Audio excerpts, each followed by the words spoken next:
Hello, you've caught me thinking about horror!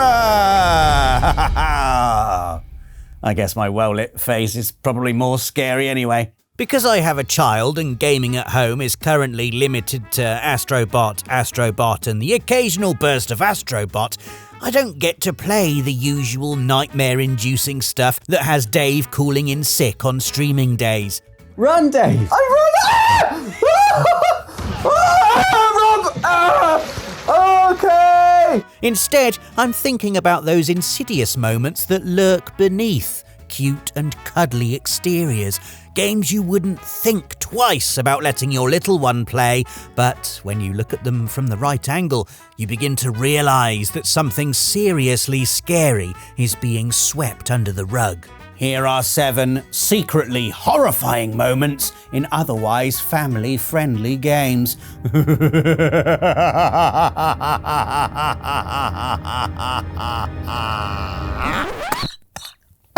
Flip neck.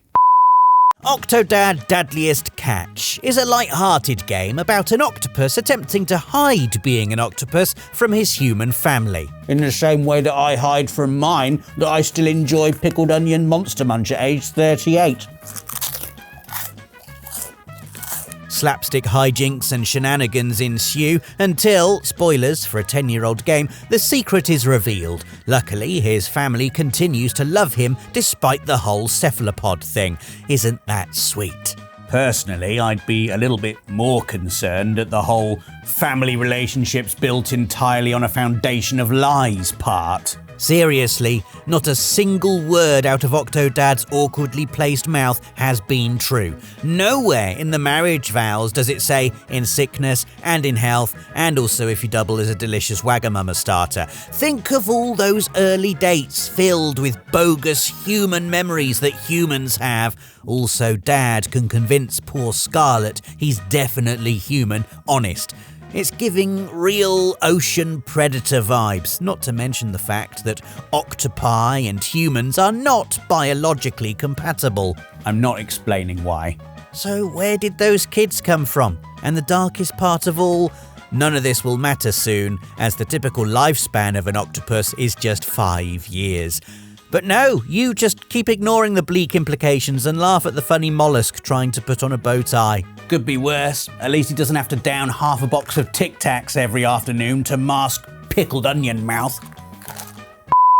Next up, bug snacks. And yes, some of this entry isn't technically hidden, as another spoiler alert, the fact that the adorable bug snacks are mind-altering parasites is revealed towards the end of the game, but it's so horrifying it makes the list.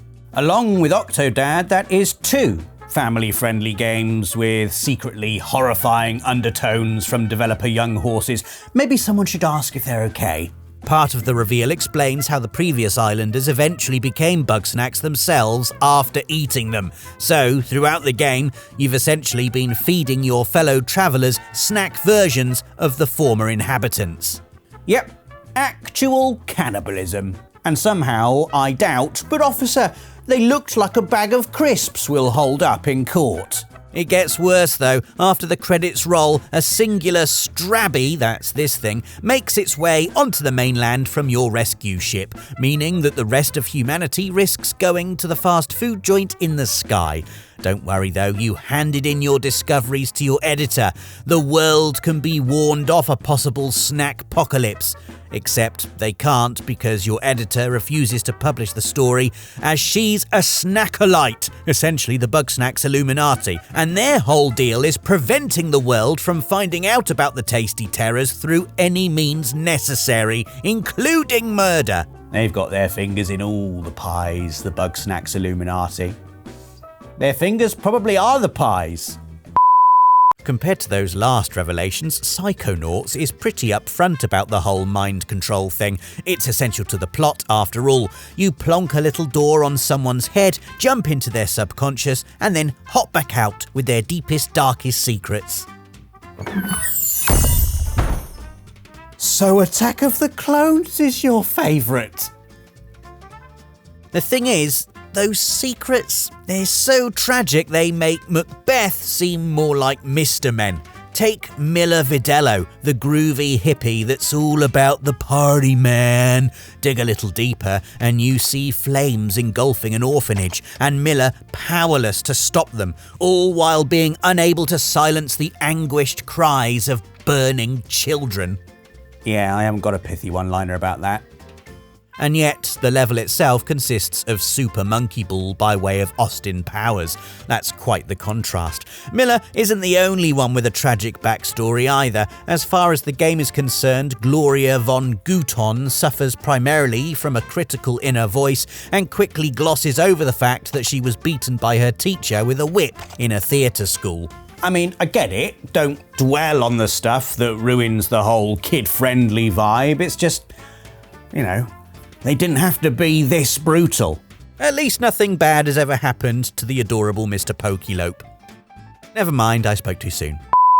When I think about the perfect game to introduce people to gaming, I think of Portal 2's co-op. It might not be the sort of thing my daughter considers cool yet, but when she's a bit older, what better task for two people to bond over? Ugh, Dave, I told you to put the Portal on the moving platform! Yeah, and I said I'd do it on the count of 3. Well, I'll tell you what, with that blooming attitude, I'm going to turn off the PS3 in 3 at this rate.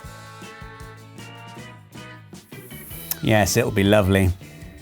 Problem is, with Portal 2 comes those awkward questions that children always ask, like, how is this research actually useful in the real world? Or who lets people do these tests without any protective equipment? Or how is the continuous disappearance, disfigurement and death of test subjects not a cause for some kind of external oversight or regulatory prevention measures? She might say something like that. She's very mature for her age.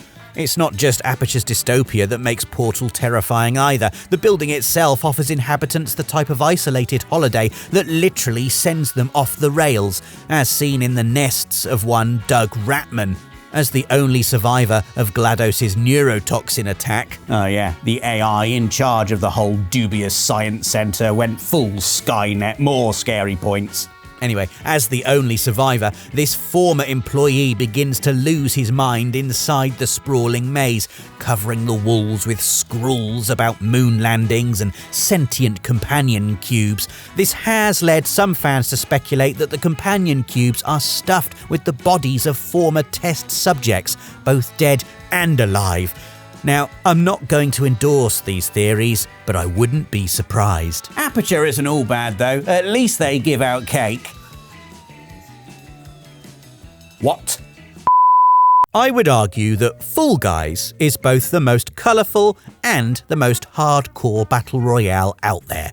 Seeing these beans scrambling about the place brings happy memories of Saturday night television rushing back, your parents on the sofa, a hot chocolate in your hand, the dog doing goodness knows what to the dressing gown in the corner. Unfortunately for those cuddly little legumes, it turns out Fall Guys is a bit more sinister than those shows. The levels are rife with a lack of health and safety regulations. Less it's a knockout and more it's a lawsuit, and that's generously ignoring the presumably fatal infinite drop off the edges. Not to worry though, beans are snatched mid-fall and thrown back into hell for our amusement. In fairness, these concerns are more implied than stated. I get it, you're probably thinking, Rob, you're just making wild assumptions to artificially bulk out this list feature. Well, let me just tell you, if you want to see something officially horrifying in Fall Guys, just have a look at this. What in God's name is this nightmare fuel? I tell you what it is. It's the inside of a bean, as formally confirmed by an official Fall Guys social media account. I can't stop looking at it. I see it when I sleep. Every glance raises more questions that I never want to know the answers to. I still liked it, to be fair. It's a very good post. An entire generation fell in love with Toy Story when it was released, so it makes sense that its sequel's tie-in game would end up equally beloved. When Toy Story 2 Buzz Lightyear to the Rescue fell with style onto PlayStation Plus earlier this year, Alex and Rosie even got into an argument about who could get the platinum first. A pointless argument anyway, because clearly I'll be getting the platinum first.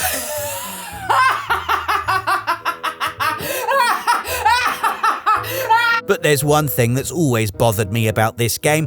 According to the movies, the toys are only sentient when they aren't being watched by humans, in case they're discovered. But you spend the entire game exploring an entire house as a sentient buzz. So, where the heck are all the humans? Not here. Nope, nothing going on in here. Definitely no humans in there.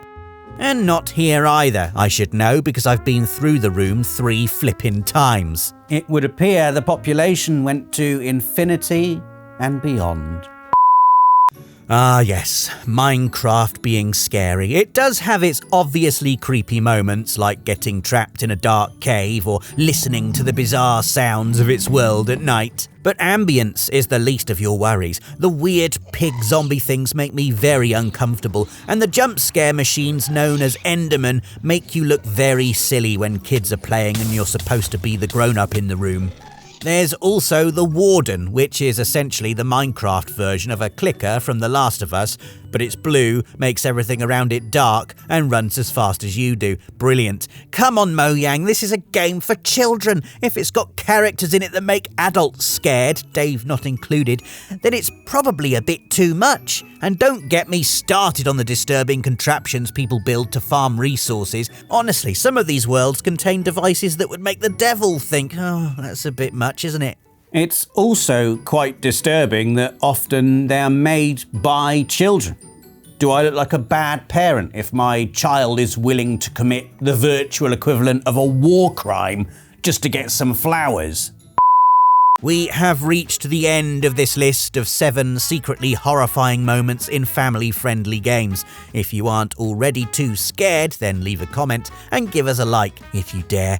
But beware, if you've subscribed without clicking the notification bell, you might miss the next video at 4 PM next Friday. Bye-bye for now.